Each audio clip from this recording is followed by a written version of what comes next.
Good morning. Welcome to Jen's Awesome Show. I'm hanging out here with Adrian from Wombat, who I had the pleasure of meeting in New York recently. So, good morning. Well, it's Good morning for me. Good afternoon. afternoon to you. Good afternoon from Berlin. Yes. Excellent. So, tell me a little bit. You went to NFT NYC. What was your biggest takeaway?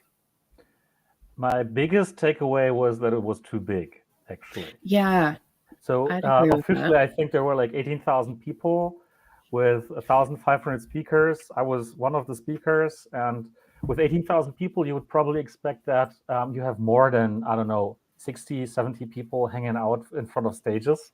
Yeah, This is exactly what happened because there were like too many venues, too many speakers, too many people, too much of everything, basically. So it was, you always had this kind of paradox of choice where you should go, who you should meet. And actually, with these large events, it's much harder to just coincidentally bump into somebody who's interesting for you, right? So, like where you would have mutual interests, let's put it that way. So, to me, it was a bit too big. You always kind of have this FOMO that you're missing out on the coolest thing, that there's this better party because there's 10 parties happening at the same time. But apart from that, it was awesome to finally meet yeah, with a few people like yourself in person, many of them for the first time, right? Also from the Wax and EOS community, but also outside. So that was actually pretty great because it was since basically NFT NYC 2020. That was kind of the last event I was to. Yeah, not really, but until this year, basically, right? And it was a big like refreshment to finally meet people in person again. yes. Yeah, it was a ton of fun. And I do think the event did a really good job of providing networking space, but it wasn't the greatest in terms of getting people in audience spots for stages. It was Yeah. very spread out. You couldn't go from one stage to the next in a 5 minute span and hope to actually catch things. It was close, but not quite close enough. And I Yeah, think and too. always having to cross New York Times Square, right? That Mhm. always takes 10 minutes all by itself, right? It does, and they should hopefully remember too that they're not dealing with a lot of people who are used to being super active either. Yeah. So that would throw people. Most of us are desk monkeys. I like being active, but I feel like I'm often in the minority. Um, so tell me a bit. You are with Wombat. What is a wombat, and why do I need one? Wombats are cute. That's why you need one. Mm-hmm. That was the major reason why we called Wombat Wombat because they're cute and everybody likes wombats. But apart from that, you need Wombat in order to access games on Wax, EOS, Ethereum, Polygon, and to deal Mm-hmm. with crypto and NFTs on these chains. If you're playing Uplift and you have a ton of NFTs that you want to keep and store and trade, then Wombat is probably the best place. You get a free Wax account from us.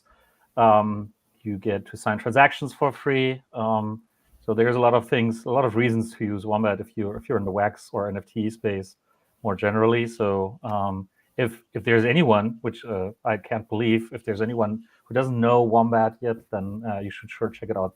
Wombat.app is the website. We have a new website. Okay, that's good to know too. I'm gonna write that down. I'll add it to the video description after.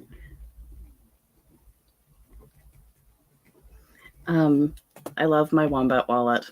I made one day. I was grumpy about something and I can't remember what it was, and I needed to do a show and I needed content and decided that we were all going to make Wombat wallets and then I'd give out prizes. So we did. It's very easy, right? Yeah, it was really easy, and it's now like with the ETH worlds coming up and having all of our new friends jumping in onto onboarding on Wax before we get going on ETH. It's been my go-to recommendation because it's so easy. Nice. It's difficult to mess up a Wombat wallet, even if you're completely new and have no idea what's going on. So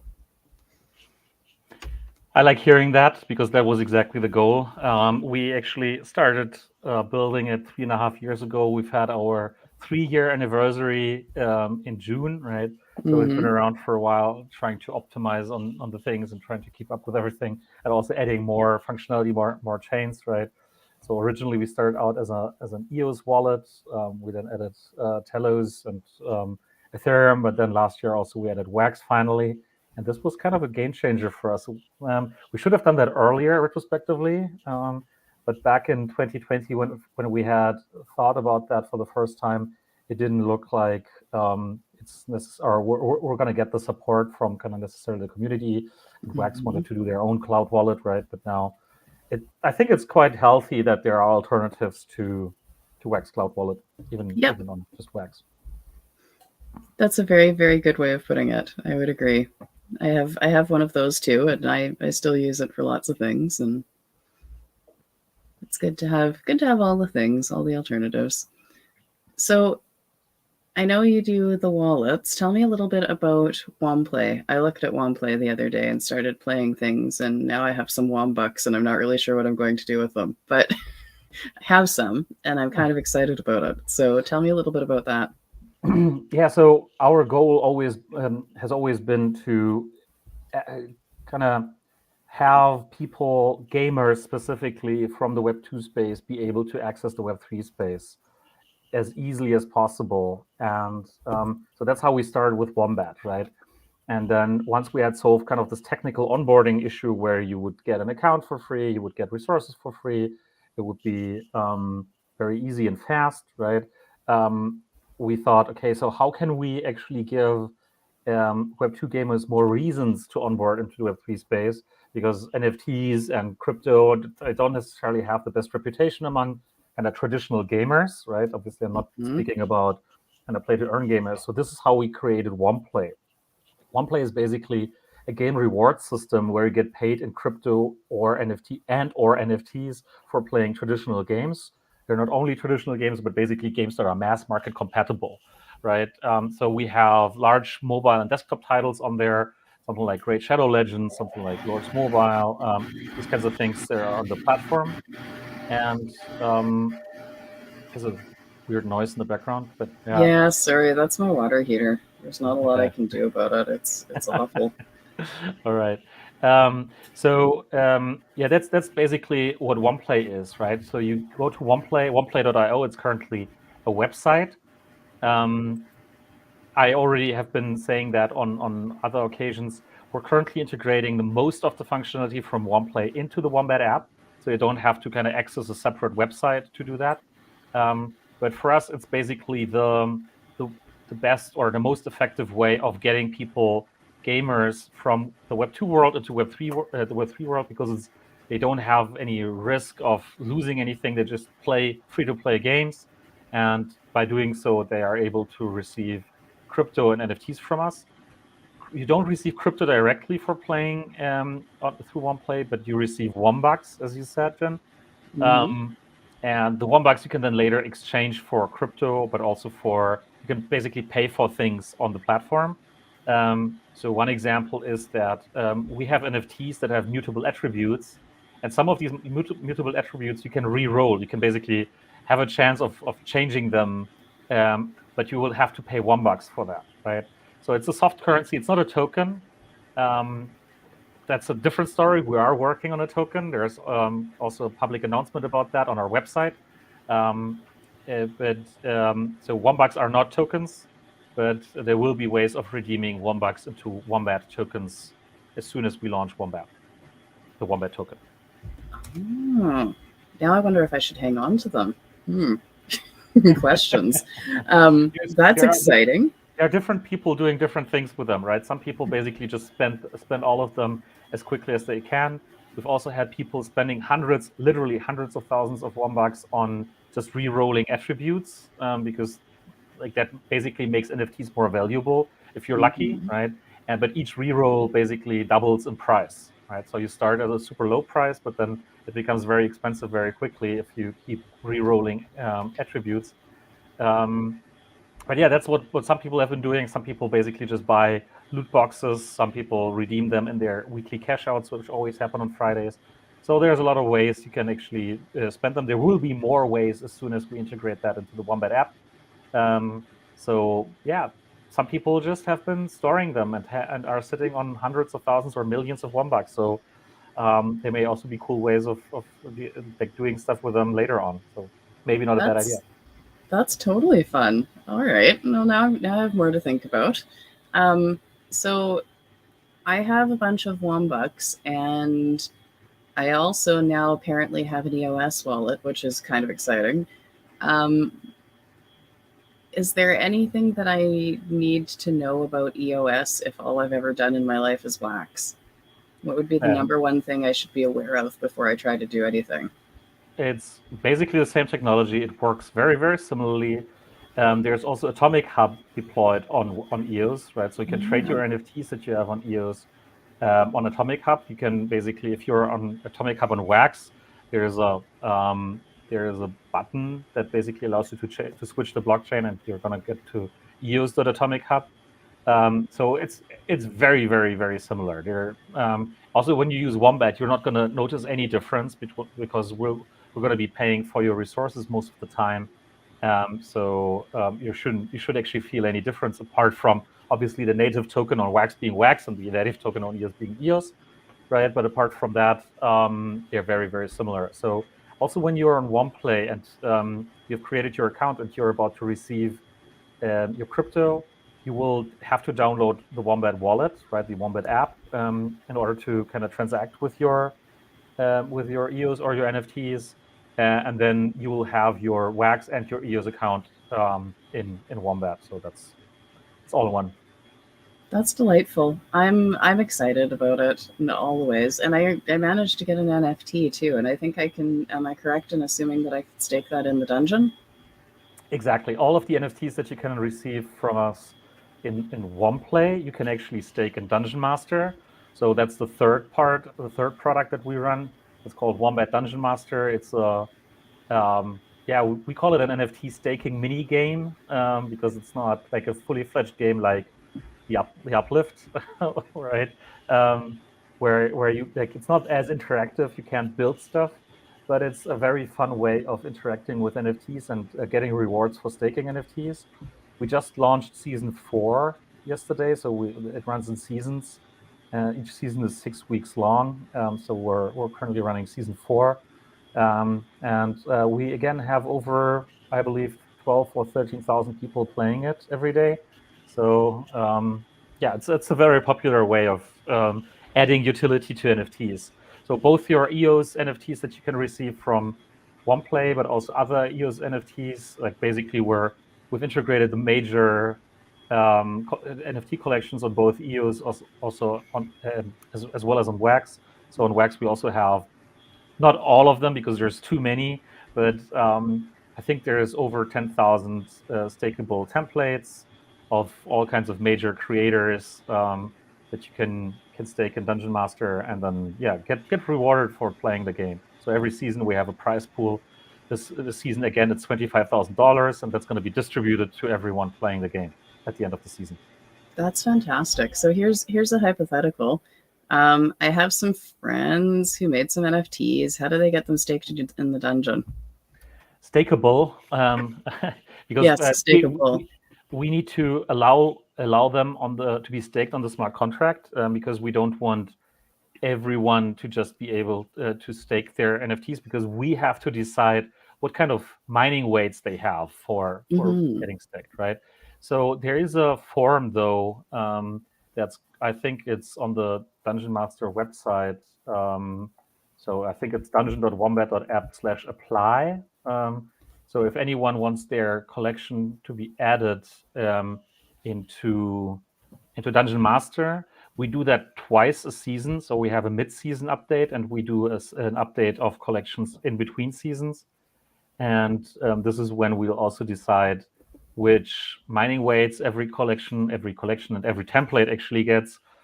This is a lot of work, right? With tens of thousands of, of templates, to be able to decide that is very hard. So that typically depends on a few parameters, like is that template locked? How many mints do you have in that template?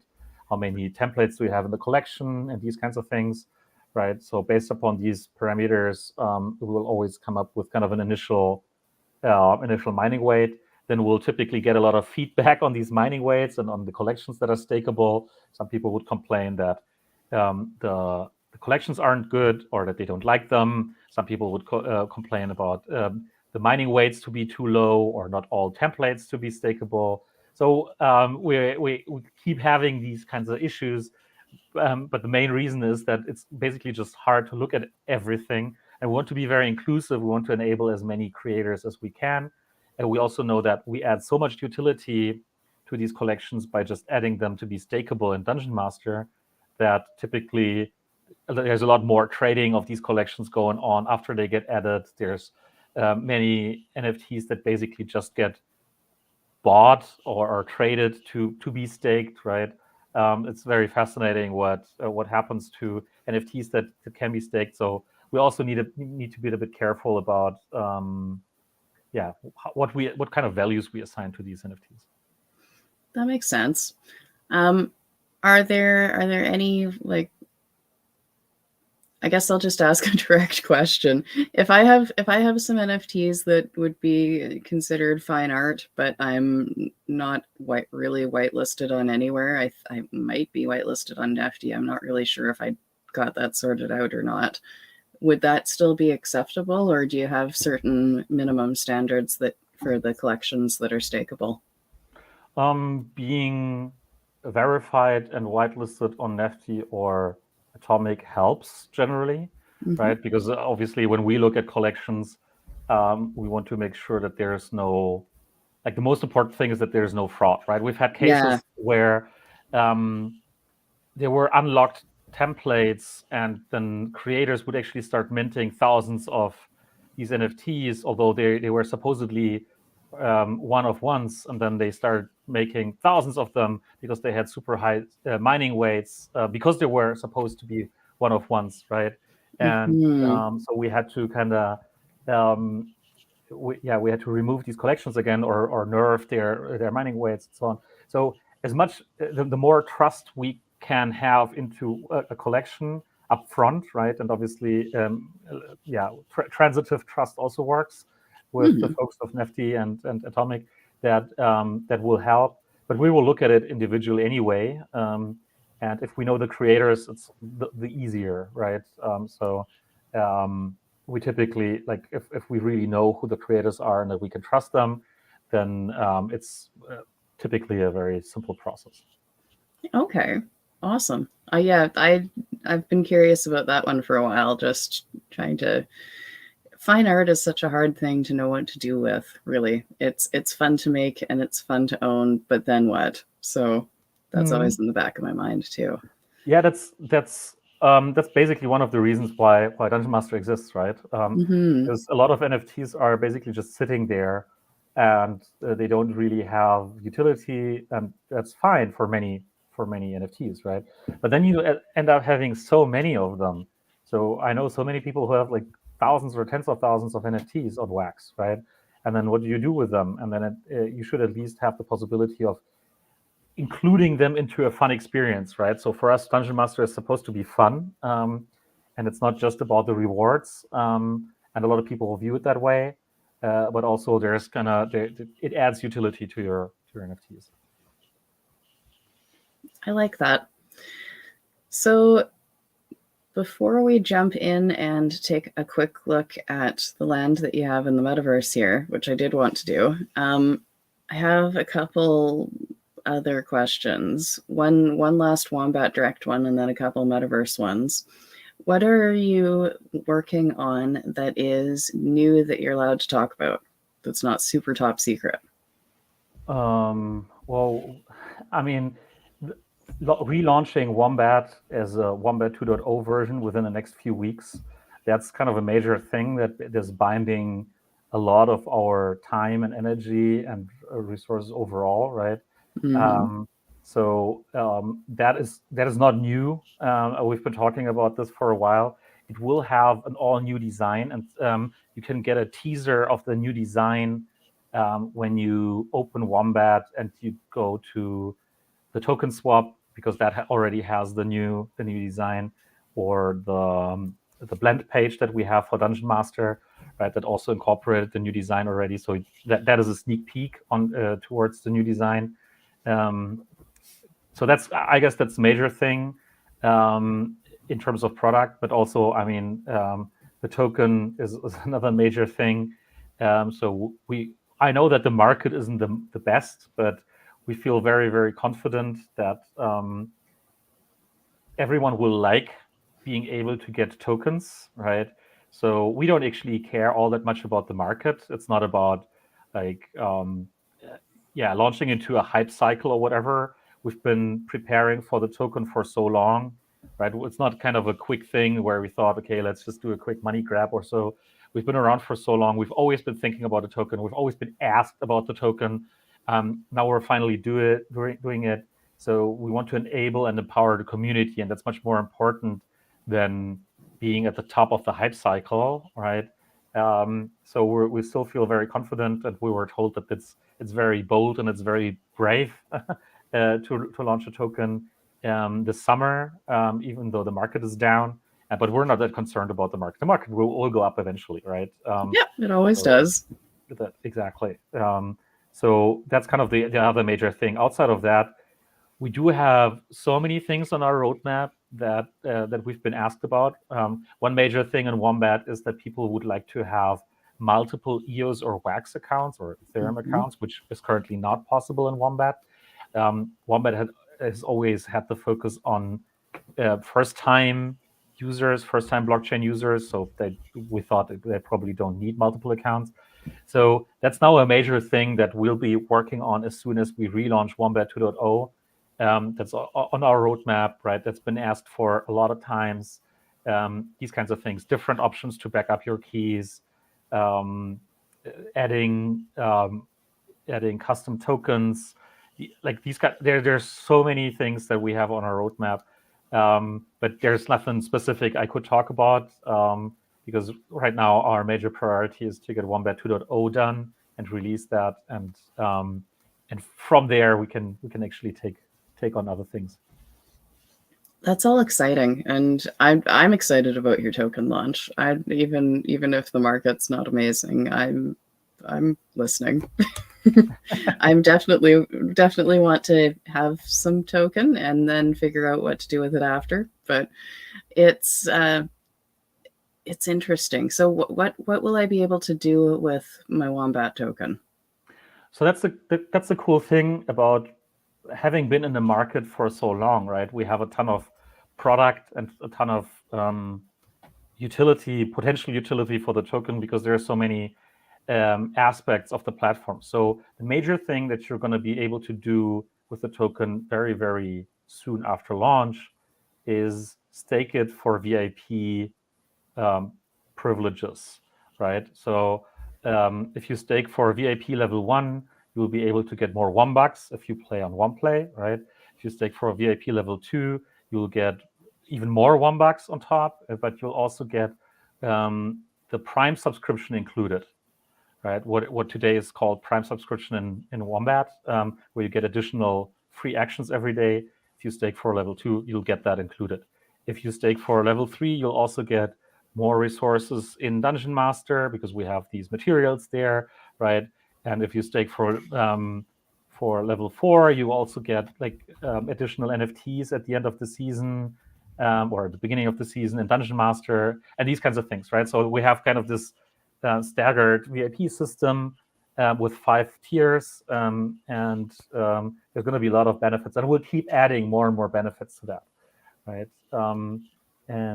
But that's the important thing. We didn't want to put out anything and then have everyone wait for utility until I don't know, half a year or a year later, right? Yeah. But we want to enable that pretty much from day one. Bear with us if it's not day 1, but day 5 or so. But it's going to be very, very soon after the actual launch of the token, because right now we really want to get everything in order for Wombat 2.0 release, and then we'll focus on these things as well. Oh, that's exciting. And to be honest, I mean, my opinion's different than a lot of people's, but with the market being what it is, this is a great time for new people to get into crypto and learn stuff. So I'd be screaming to all my friends that if you've ever been curious about crypto, now's the best time to jump in, get a Wombat wallet, and learn something. Yeah, and they're all going to be much better off, right? Because they get it Yes. cheap, and you don't buy at the peak. So a lot of people who have been buying at 65, whatever, they're super frustrated now, and they think like, okay, crypto's dead. For me, crypto's not dead, right? First time I bought Bitcoin was at $90, and so 20,000 still feels good, right? Yeah, sure Compared to does. that. It sure So, does. Yeah, um, no, everything's on sale. Let's go. I've learned and things. I personally also have been dollar cost averaging Bitcoin and ETH for the last 4 years, right? So I've been obviously buying at 15,000, and I've been buying at 7,000. I've been buying at 5,000. I've been buying at 30,000, at 60, and at 69, and I'm buying at 20K again, right? So that feels good because yeah, you in the long run, I think we're all bullish, and it's all going to go up, and there's going to be more hype, right? But you don't always want to be in the hype. You will also want to have the time to build stuff and not to jump from one opportunity to the other, right? And if everyone goes crazy, then there's so much opportunity. Right now, everything's more quiet. There's more building going on. There's more substantial stuff going on. It's a super fun time to get into space. Try some DeFi. DeFi on, I don't know, EOS or Wax is very simple, very easy, very cheap. Right? Try out that stuff. Learn about it. Learn about NFTs and about NFT staking, about blending, about these kinds of things, and it's awesome. And it's you don't have to spend hundreds of dollars to buy, or even thousands of dollars to buy your first NFT. You can get it for free if you play on OnePlay, or you can buy it for a few cents sometimes on Atomic or NFT, or there's also all these NFT marketplaces coming out, right? So it's great. It's a great time actually. Yep, definitely.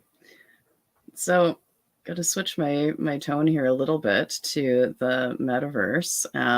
We were when we were in New York, we were talking a lot about what makes a good metaverse neighbor, and we decided that you make a good metaverse neighbor. That was pretty clear from the beginning, but specifically, in your thoughts, what makes a good metaverse neighbor? Wow, that is a hard question. I mean, I personally haven't spent all that much time in metaverses because I've got kids and I've got a company to run. But I think that in general, metaverses are something where you want to kind of be seen and also see others, right? So I think that being being a decent person is the first thing, right? Even though you're in kind of a virtual space, I still think that that very similar rules apply then as in the physical world. You want to be a decent person. You don't want to piss off your your neighbors, right? So that is one thing, but that's kind of very basic. Although maybe some people don't even view it that way. Um, and then it's probably not always about kind of being the most impressive person, but basically maybe also just consuming whatever your neighbors have built or your friends have built, right? That's also Mm-hmm. something that we spoke about in New York a lot. How you can actually make it more accessible to the people who just want to consume it, not necessarily only people who want to build, right? Yep. So I also think that this is an important part that you also support others not by just doing your own thing, but also basically using or consuming whatever everyone else has been doing. And that's something that I've been enjoying because, yeah, I haven't played Minecraft all that much myself. Like, I mean, back in the old days when it was new, Mm-hmm. um, but to me it's very time consuming, and like I said, with kids, it's time is a very scarce resource. So you'd rather basically just do the simple thing and enjoy what others have been building, right? And this is what I really like about all the teaser videos and all the, like, whenever I look at what you guys have in Uplift, it's I'm always amazed by how much time people must have spent building this. I don't even know how that's even possible. Like certain things that are being built, I don't know how that would be possible and how people actually do that. But apparently, it is possible. some of them defy the laws of physics. And some are just really cool. I'm hanging out here in Etheria, and this is the spawn. I have stuff all around here, but Meta Art Club is one of your neighbors. Oh, nice. Over here in Etheria, and they have a whole bunch of art in their gallery. So their gallery is here looking incredible with all the art, and there's art on the inside too. Like, it's not just art that you can see from the outside, but the entire inside of the cube all the way up is art. Yeah, that's exactly what I mean, right? I probably much rather spend time roaming through that art gallery than trying to build something like that myself, because I know I will suck at this. Well, I didn't play much after Minecraft came out either until the uplift happened, and now I built the unicorn that's on my background. So it's possible to get to that point fairly quickly. So we have a spot here for Wombat, and it appears that you are right over the lake, I guess. It looks like a lake. Yeah, spitting distance from spawn. So I've got up on the hill is NFT the movie, and then we have Meta Art Club, DeFi Lunch, Cash to Cryptos in the back there. And I don't remember now who's over here. We've been talking to a lot of people. Russell Chorus. I think you met him in New York too. Mm-hmm. Yeah. And Masters of the Bitcoin over in the corner in Ape Swap here, if we go a little further. So Etheria is going to be full of people, and there will be lots to look at. Some of these are quite built already. Yeah. I'm getting FOMO now. We need to start building, I guess. Well, that's kind of where I'm leading with it, is what would you build? I figured. Yeah, I'm mostly just because I'm super curious. I want to know what everybody's building. But if you have a lovely lake in the middle of a mushroom forest, what would go there? Yeah, that's. I mean, wombats like digging, right? Yeah. So I guess we would probably do a little bit of a cave where it can go down into underground, basically some kind of a dungeon, maybe, right? Oh yeah. Maybe we would. What I could imagine is basically displaying the collections that are stakeable with a dungeon master and have a little gallery of those, right? I love that.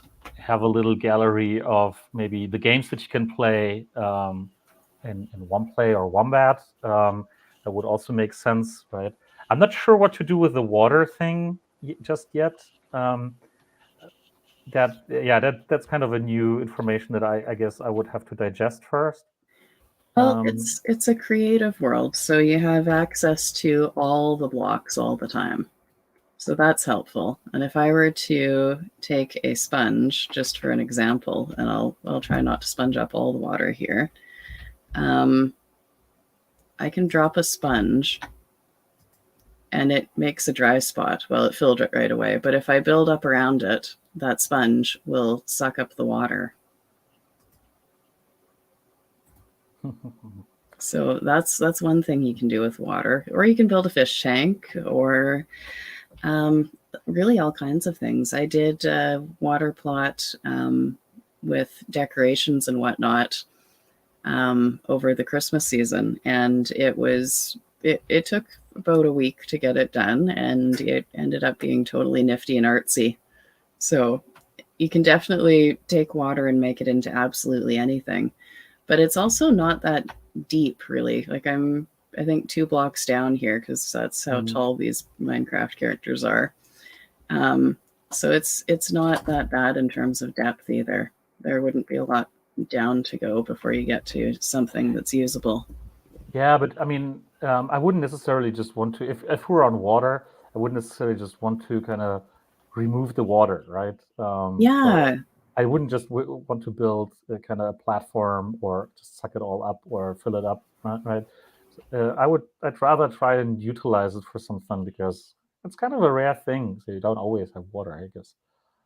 That's true. Well, if you were going to build some sort of a dungeon, maybe it could have a water slide entrance. That's easy to make. Yeah, that's awesome. My son would love that. Yeah. Well, there's no reason why he can't. I mean, unless you have good reasons, of course. There's no reason why he can't help you either, right? Yeah, probably he's a bit too young That's just yet. reasonable. Um, but I think that once he's 5, he's definitely gonna play Minecraft. So I'm gonna just hand him Uplift Minecraft rather than kind of any official public servers, whatever, right? So he'll be able to build on on some plots there. That makes sense. I noticed a big difference. My daughter is 7 now, and the difference between when she was 4 and when she could learn to read was that's when her Minecraft exploded.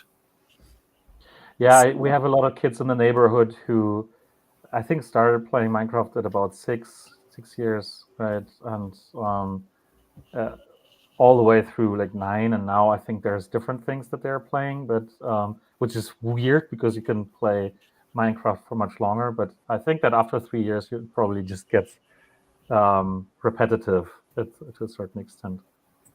I think yes. Yeah. But I'm excited to see you guys hanging out in the metaverse. It's going to be so much fun. It's always fun, but it's going to be double extra fun. So, if you were going to have a strategy for being your own neighbor here in the metaverse, what would your strategy be? If somebody wants to get land next to Wombat, what should they be doing to kind of? No, that question doesn't work because it's a sale. You click on the plot and you buy it. Better question: if you got to choose your neighbors, what would be some of their more uplifty characteristics? Um, I think I would choose people who are fun, like generally and genuinely fun, right?